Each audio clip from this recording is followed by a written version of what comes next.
ജ്യോതിഷമനുസരിച്ച് 27 നക്ഷത്രങ്ങളിൽ 15ാമത്തെ നക്ഷത്രമാണ് ചോതി, സ്വാതി.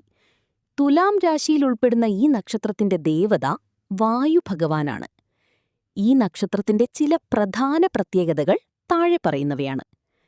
പ്രധാന സവിശേഷതകൾ: ദേവത വായു, കാറ്റിന്റെ ദേവൻ. ഇത് വേഗതയെയും ചലനത്തെയും സൂചിപ്പിക്കുന്നു. അധിപൻ രാഹു.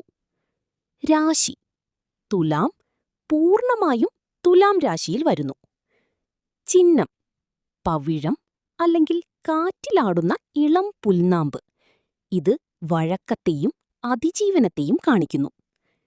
മൃഗം മഹിഷം, പോത്ത്. വൃക്ഷം നീർമരുത്.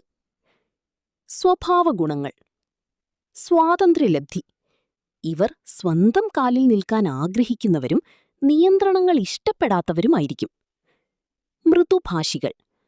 പൊതുവെ ശാന്തമായി സംസാരിക്കുന്നവരും മറ്റുള്ളവരോട് മാന്യമായി പെരുമാറുന്നവരുമാണ്. നീതിബോധം. തുലാം രാശിയിലായതുകൊണ്ടുതന്നെ കാര്യങ്ങളെ തുലനം ചെയ്യാനും നീതിപൂർവം ചിന്തിക്കാനും ഇവർക്ക് പ്രത്യേക കഴിവുണ്ടാകും. സാമ്പത്തിക ഭദ്രത. കഠിനാധ്വാനത്തിലൂടെ സമ്പാദിക്കാനും ജീവിത സൗകര്യങ്ങൾ വർദ്ധിപ്പിക്കാനും ഇവർ ശ്രദ്ധിക്കാറുണ്ട്. കലാപരമായ താൽപ്പര്യം. സംഗീതം, സാഹിത്യം തുടങ്ങിയ കലകളിൽ ഇവർക്ക് താൽപ്പര്യമുണ്ടാകാൻ സാധ്യതയുണ്ട്. തൊഴിൽ മേഖല: വ്യാപാരം, നയതന്ത്രം, ഡിപ്ലോമസി, വക്കീൽ ജോലി, ഗതാഗതം, കലകൾ തുടങ്ങിയ മേഖലകളിൽ ഇവർ ശോഭിക്കാറുണ്ട്. സ്വന്തമായി ബിസിനസ് ചെയ്യുന്നതിനോട് ഇവർക്ക് കൂടുതൽ താൽപ്പര്യമുണ്ടാകാം.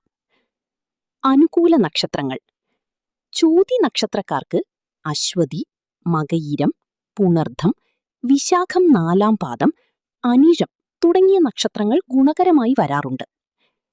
ചോതി നക്ഷത്രത്തിൽ ജനിച്ചവർക്ക് രാഹുദശയിലാണ് ജനനം സംഭവിക്കുന്നത്. ജാതകത്തിലെ ഗ്രഹനില അനുസരിച്ച് ഈ പൊതുസ്വഭാവങ്ങളിൽ വ്യത്യാസങ്ങൾ വരാം.